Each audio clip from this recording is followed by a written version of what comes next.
Hi guys. Um, I was just watching something that really cracked me up. Um, aliens. Okay, there's so many people coming up with these alien memes and things that are just so funny. Um, do I believe that aliens exist? I've never seen one, but I've never seen Bigfoot either. um, a couple ghosts I've seen. Um, It was a couple of relatives at different times, one each time, twice, okay? And they were both there to encourage me in a hard time. So that was that. No haunting, no scariness. Um, yeah. So I know I'm wearing my orange shirt again. I'm not crazy about orange, but it happens to be the most comfortable shirt that I own. And I just wear it around the house. Anyway, today, I'd like to talk about some funny things that have happened, and maybe to you too, or somebody you know. Online dating. Back in the early 2000s, um, after my second divorce, I tried some online dating, and it was on POF of all places, right? And I had a couple of crazy dates, okay? The first one, this man asked me to go out. Okay. And he was from another town, probably almost an hour away. So he came and I met him in the town in between. And he decided he wanted to go to another town to eat at a Red Lobster. Or, no, he said Applebee's. As we're going down the road, we passed Applebee's, and I brought it to his attention that we had just passed it. And he kept driving. So I got a little bit nervous, and I said, well, where are we going to eat at? And I'm pointing to places as we're driving by them. And he decides on Red Lobster. Okay. So we go in there, and they give you those little disc things, right? So they can buzz you when it's time for you to get a table.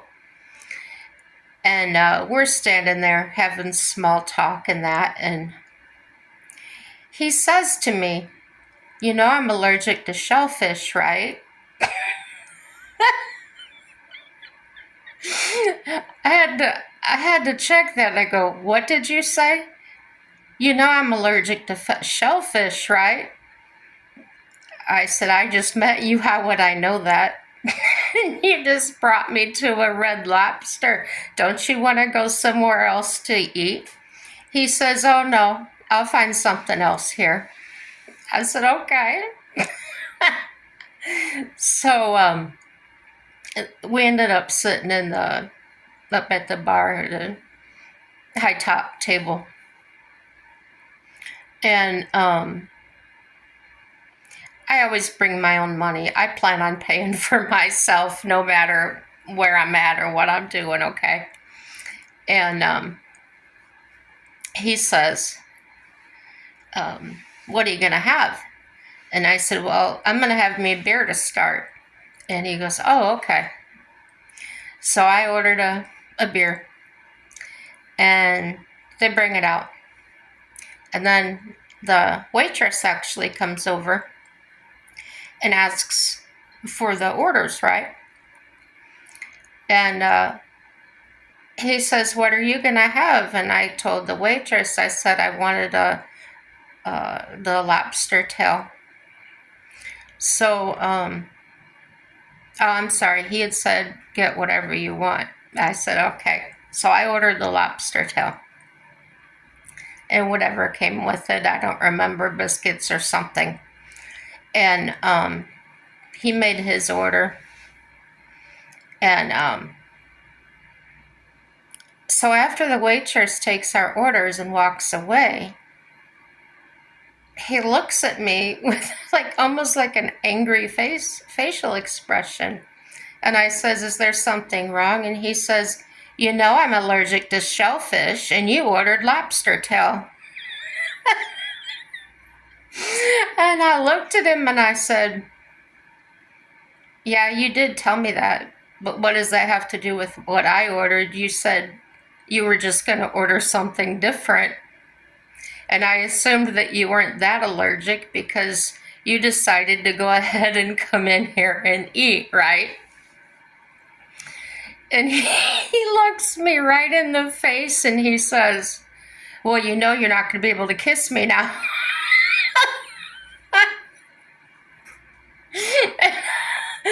I had the stone cold look on my face and I says to him, "I don't kiss on the first date." Anyway, he claimed to have never been to this town before, to the whole area. You know, he was like, during our conversations, he knew nothing about the area. Okay. Well, when we go to leave Red Lobster, oh, by the way, he did pay. I offered to buy my own. He said, you know, he got it. So when we leave, he turns left out of the parking lot instead of going right back to my car. And he goes a few blocks and I'm thinking, well, he doesn't know the area. Maybe he's just turned around.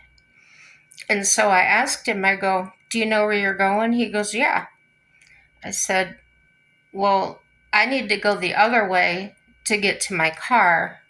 And if you're not going to go that way," I said, "you can drop me off here anywhere. I'll just call somebody to pick me up." And he snaps at me and says, "I'm not leaving you on the street." I said, "Well, will you please take me back to my car?" Because at this point, after this shellfish episode, I'm done. I'm ready to go and just go do my own thing. So we ended up going back, and on the way back, he says, "Well, wasn't Blue Chip Casino down there?" And I said, "I thought you never been to this area." He says, "Oh yeah, I go there all the time."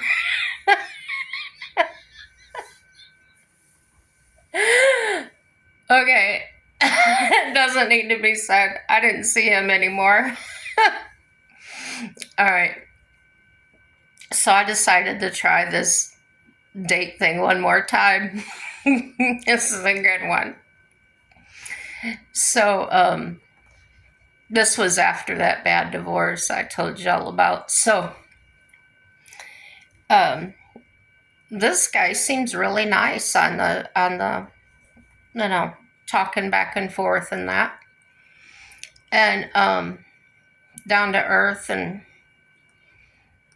so I'm trying not to laugh. I'm trying to be serious here. We decided to meet for a breakfast. Like I said, I was locksmithing at the time and I had a full calendar filled up for that week. So I told him I could do breakfast because that was before my workday. And he was coming from a little ways away, probably about 45 minutes. And we agreed on a time which wasn't extremely early.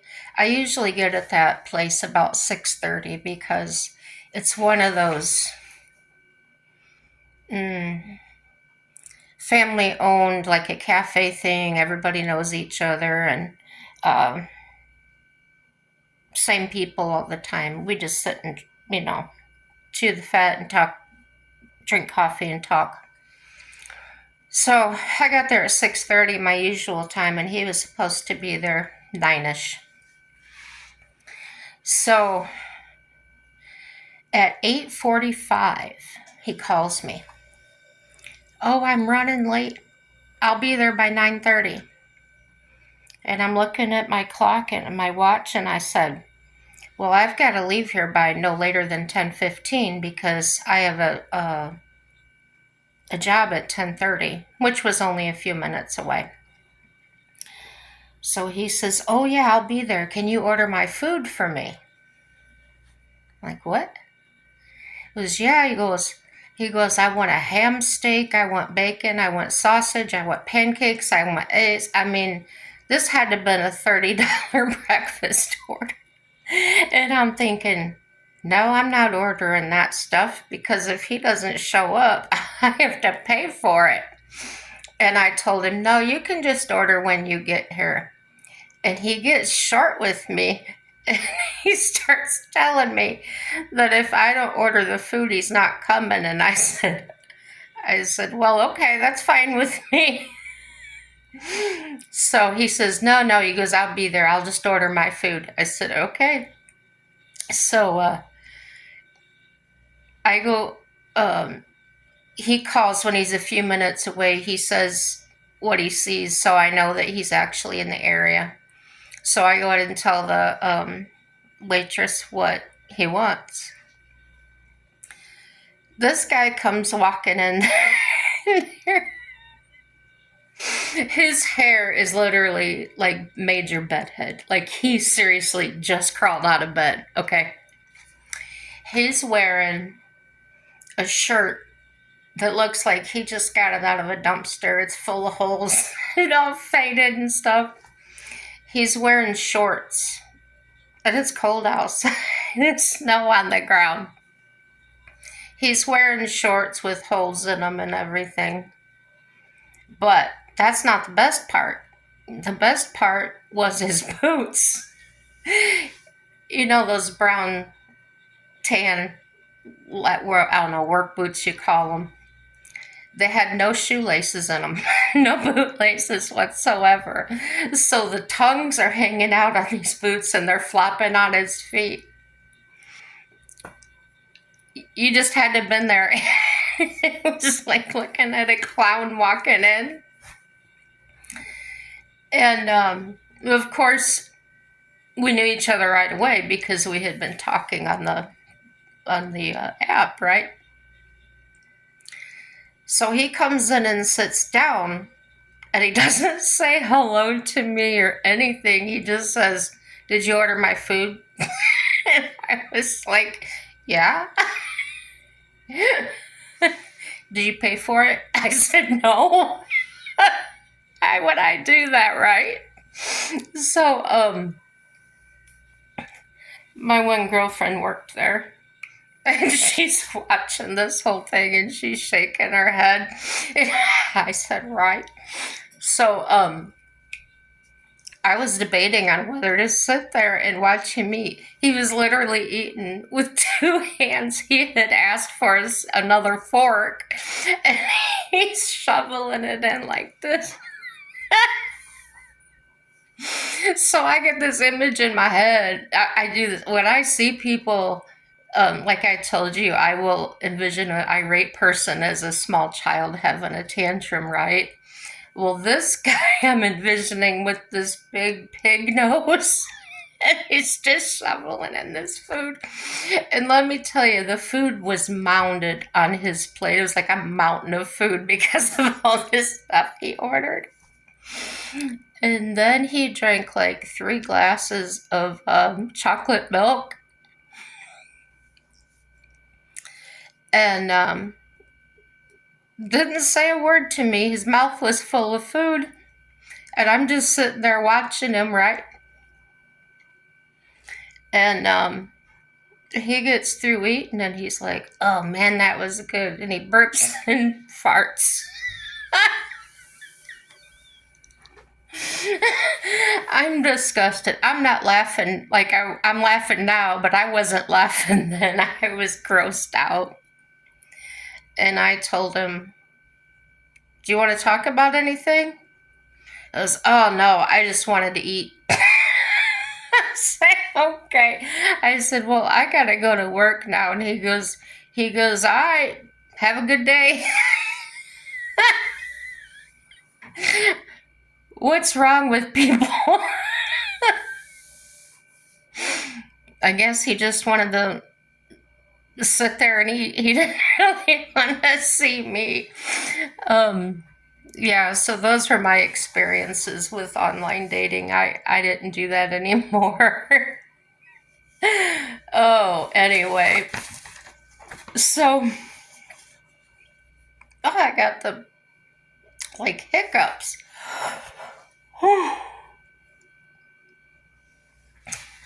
I was watching a little video where this man's talking to his son. I guess his son's sitting at a little table and he shows his son these pictures of different women. Some celebrities, some not.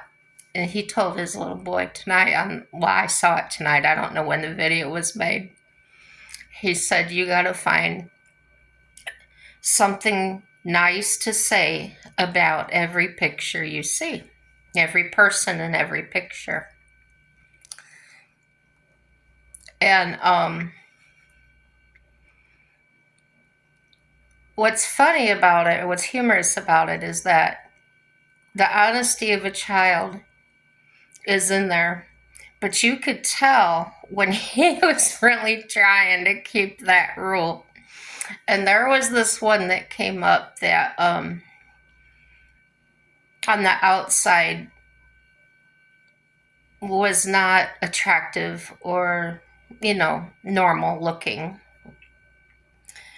And really buck teeth and bad skin and hair and stuff. And unfortunate. So the boy keeps looking at his dad and he keeps looking at the picture, and you can just see the inner struggle there, okay? And he finally says, "I like her shirt. It's my favorite color, red." Wouldn't it be nice if we tried to do that? If we all just could, um, it's not like Ellen would say, be kind to be kind to each other. It's something deeper than that. Like, we are, we're free. God allows us to make choices, and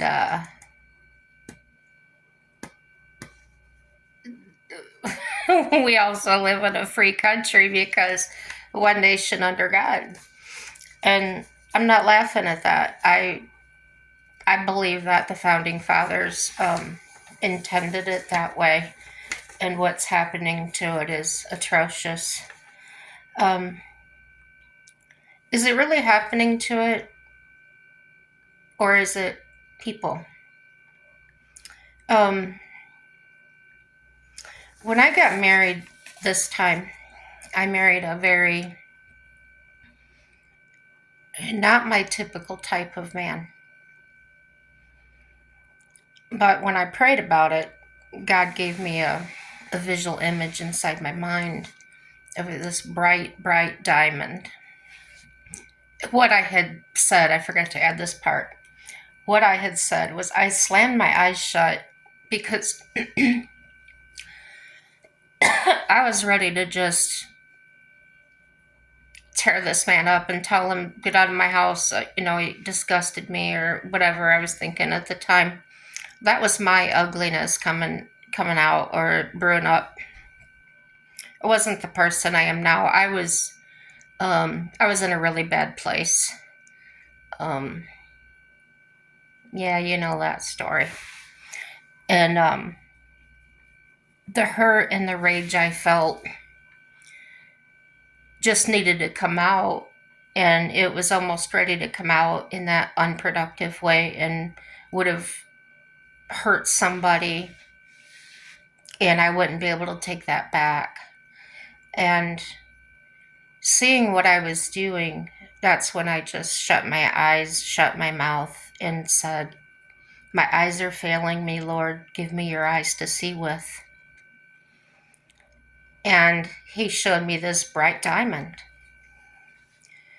And it made me feel immediately just like humbled and wanted to drop to my knees. I I had a very strong realization of myself at that point and what I was capable of doing to someone with my words. And I used to cry about it.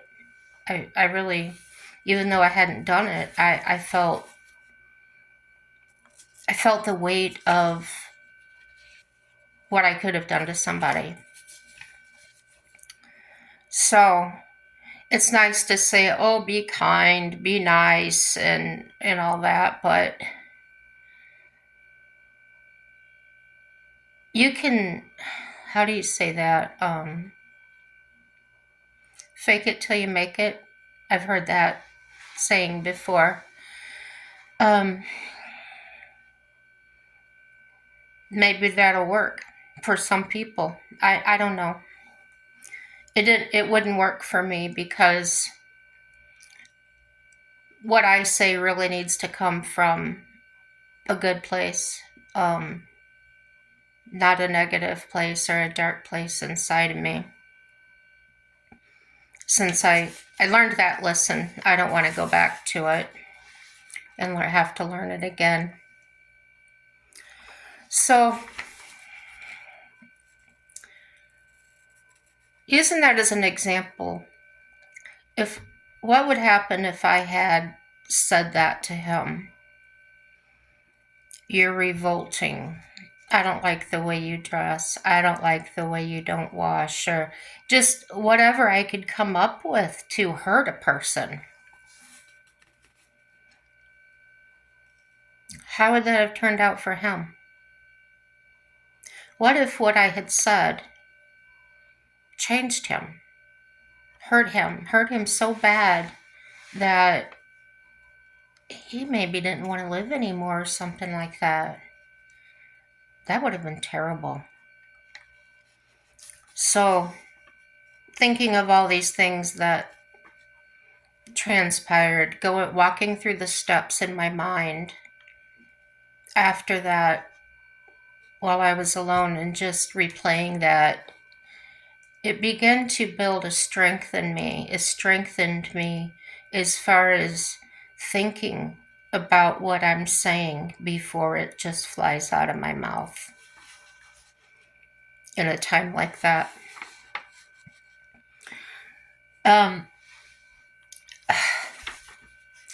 I try to find something nice to say, or some like that little boy. That's why I brought the little boy up, was I actually do that.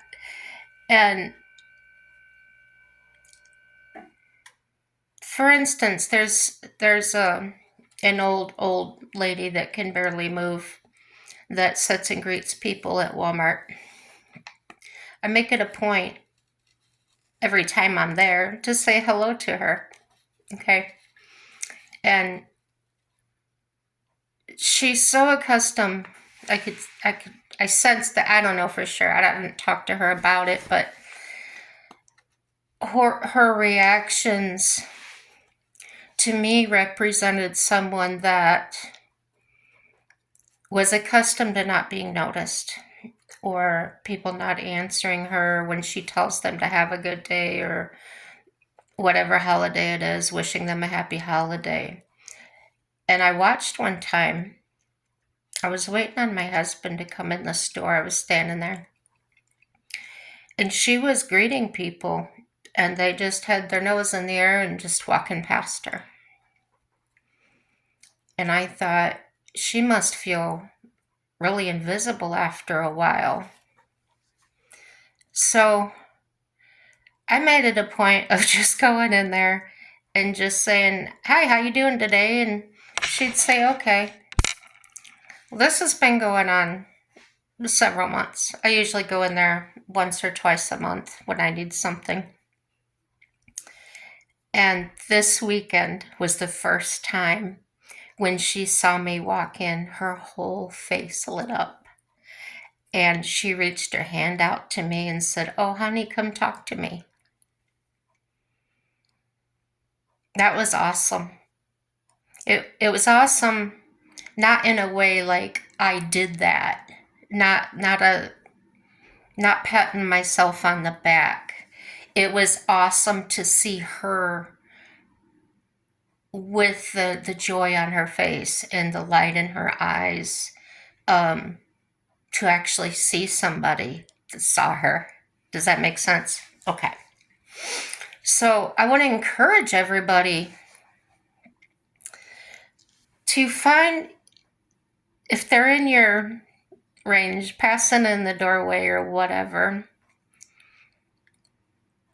just find something that stands out that you could say something nice about. Oh, I like your shoes. Oh, I like your hair. Or I hope did you have I hope you have a nice day. Just plant that little seed. That's all you're doing, is you're planting a little tiny seed of joy. Of They are not going to act that way all the time. They are not going to appreciate it all the time. But let me tell you, you did your part. You planted that seed. And what's going to happen is that seed is going to grow. It will. God will fertilize that seed. Other people will come and add seeds. And before you know it, that person's got a garden started of joy. Okay. Um, when I was at the bottom, when I lost everything, and the thing with my dad and ex-husband and things, I had been started going to that church, but only about 2 months prior to what happened. And that's where I learned about the seed planting, because I didn't want to talk to anybody. I didn't want to sit with anybody. I did sit up front, but I wanted to pew to myself. I didn't want anybody sitting right next to me. And it wasn't a great big church, so it was easy to do that. And one day there was a man that was in the what do you call them? They play the music. Anyway, they have instruments and they're playing the music. Um, and he points to me and he says, I'm not sure who you are, but I've been seeing you attending our church. And as I was playing, well, as they were playing, they just stopped playing suddenly. And he says to me, now this is not a place I grew up in. I didn't know anybody there. They didn't know me. Okay, let's start there. He wanted to know. He came down to me and wanted to know that if it would be all right if he asked me to come on stage with him. And I said, I guess so. Well, he called me up there. And he began to speak, and he said as he was playing, the Lord spoke to him. And he gave him several visions, and he pointed me out to him and said that I needed whatever it was he called me, lifting up or whatever. So he called me up there, I said, and then he begins to tell people this story. And he says, this woman, the Lord showed me a vision. And the vision was of this horse. Now, I had horses, but I had to sell them all to pay my bills. Anyway, it's another story. But this man had no way of knowing that I had horses. Like I said, nobody knew me in that town. And this horse has been worked to death. Its ribs are showing. Its sides are bleeding from being spurred by somebody riding it. Its knees are bleeding from falling down. And I began to cry. The tears just started flowing, and I was trying to hold them back, but I couldn't. Because as he was speaking, I felt the truth coming out. I didn't know how to tell anybody what I went through. I didn't know who to tell. The state police had been in contact with me. So basically, I was handling everything by myself. When I tried to talk to my family about the unaliving of my father, they didn't believe me. So, holding that frustration and holding everything that happened and the losing my house 3 times, and I got it back every time. Having to sell my horses, my baby horses. I had 3 babies. It ripped my heart out. He cleaned out my bank account. So this man describing this horse was touching me so deep inside. It was like pulling all of that out of me because somebody else was drawing it out. And that was the Lord.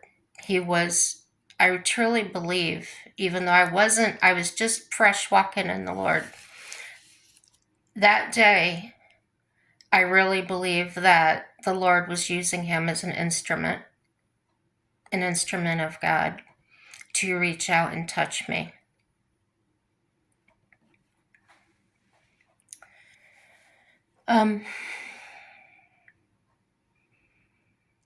Yeah, it was something, for sure. It was a special kind of place to be.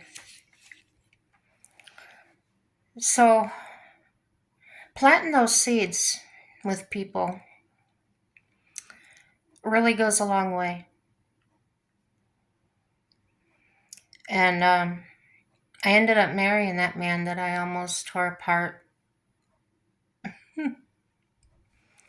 He's been the best person, the best man I've ever met in my life.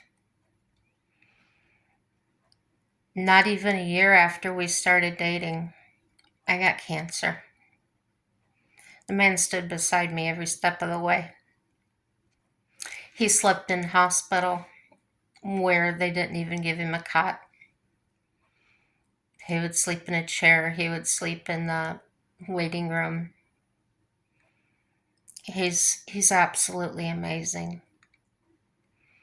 So the image that God had shown me of him, the diamond, was so accurate. Yeah, it's quite amazing. I don't have enough time to tell the whole story on here. I saw my video yesterday. Oh my gosh, at 52 minutes long. I thought, oh man, people aren't going to sit through that. My grandma had a saying. She was from South Carolina, actually. And if she saw us kids arguing, because there was 3 from my family, and then my aunt and uncle had 3, so we all ended up at grandma's house usually at the same time, and that's where the ranch and that was. And grandma would say, "Oh, stop being ugly to each other." And you don't think much of that as a kid. You just knew that you were doing something wrong to somebody. But as I age and I think about that, and I can see comments on, you know, people's postings and things, we really are ugly to each other. Yeah, we are.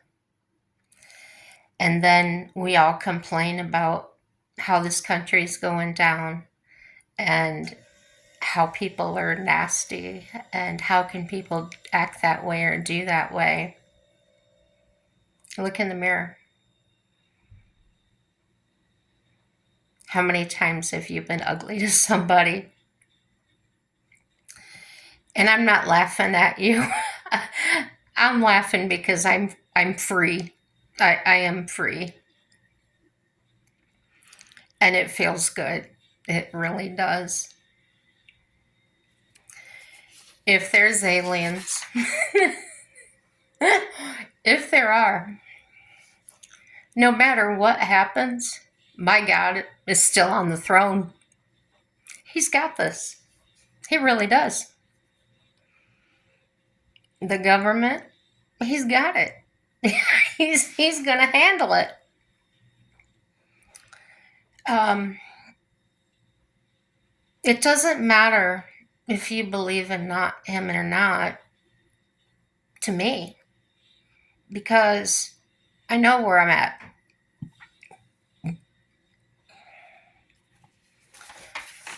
Oh, let me see my notes. I was short on notes.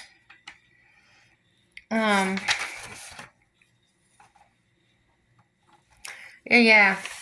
Another thing that I've heard people say quite a bit, pay it forward. Pay it forward, okay? When we're being ugly to someone, you're paying it forward. Think about that. That's what you're paying forward. And what goes around comes around.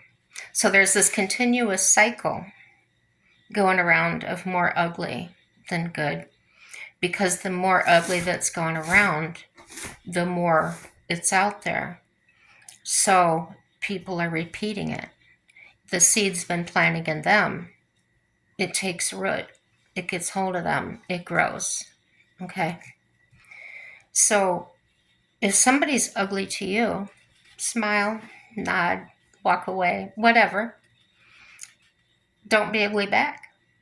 Remember, you're only accountable for what you do. Think about that. You can't make up an excuse and say, well, I did this because so-and-so did this to me. No, that's not going to fly. You did what you did because you wanted to. That's what you chose to do. Okay. You get it? You got it? Good. Stick with it. One day at a time, one step at a time. Sometimes it's only one breath at a time. That's where I've been. If we want the peace and joy, we need to be the peace and joy. Your life is what you make it. Our country is what we make it. My ask is that there becomes a shift in human behavior for better moving forward. And it's going to take a lot of individuals planting seeds. And not everybody's going to do it. But if you can try to do that, just maybe one time a day, just make a conscious effort to do that once. And the rest of the times when you want to say things bad, go ahead and say them, but do it in the car with windows up. Try not to let them people hear that, because remember, those are people that are going to interact with your children, with your family. What goes around comes around. That's exactly what that means. If you've put it out there, it's coming back to you in some shape or form.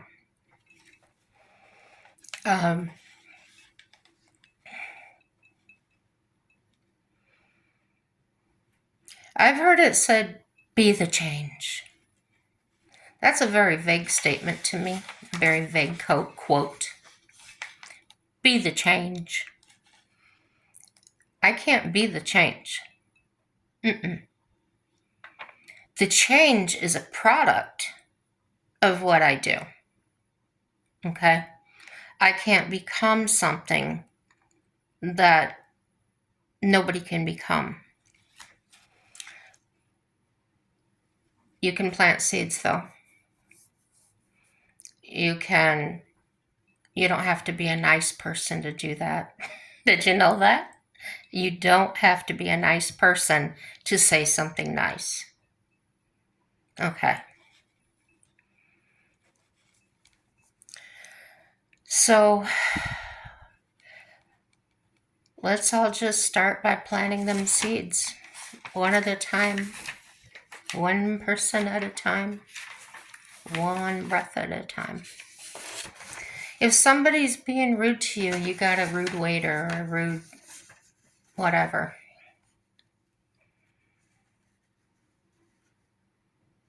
They may be just a rude person. They may be just having a bad day. We don't know. We are only accountable for how we take care of that, how we react to that. Please remember that. You have choices. If it's that bad, you can walk away from the situation. Hopefully, before you do, you plant a good seed, not an ugly one. We need to do this to reap a better quality of life for all. Remember what this country was founded on: a republic, not a democracy. That's a fact. When we said the Pledge of Allegiance, it was a republic under God, indivisible, with liberty and justice for all. We can do it. I believe this. I really believe this. We can turn from evil ways. It's choices. It's our free will.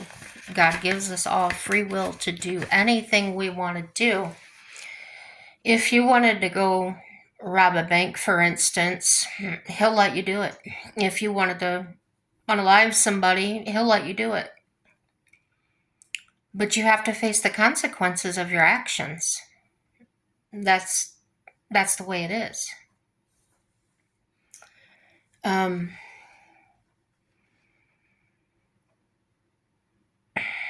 Plant those good, positive seeds, and step by step, as well as putting the good seeds in other people, you're getting 3 back.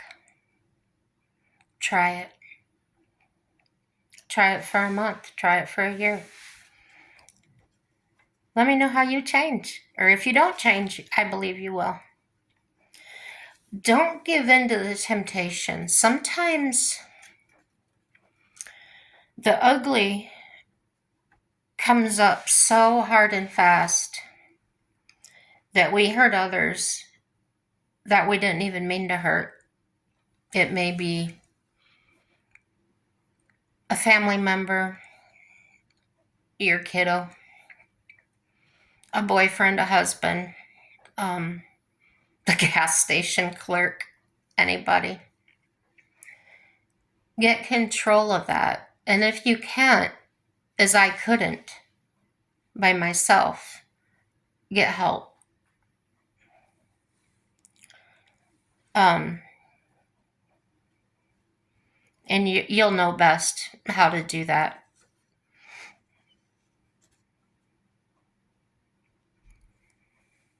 If you pray about strength to prevent hurting others.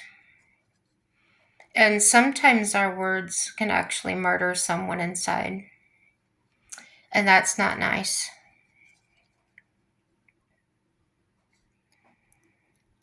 Stop blaming others for your actions. I can't drive that home enough. Take accountability for yourself and for your life. If you're saying your life sucks, this happens, I don't have enough money, whatever, change it. Make a step in a different direction. Don't try and set your goals above what you can achieve. If you want to say, I want a mansion, and you're living in a shack, you're never going to be satisfied. Just be thankful every day if you have a roof over your head. As I've told you before, with the nomads traveling all over the country, living in their vehicles, being told they can't park here or park there, um, finding places to take a shower, finding places to use the restroom. Um, and these are seniors over 60 years old. If you have a roof over your head, if you are warm and you are dry, it doesn't matter what your place looks like. It really doesn't.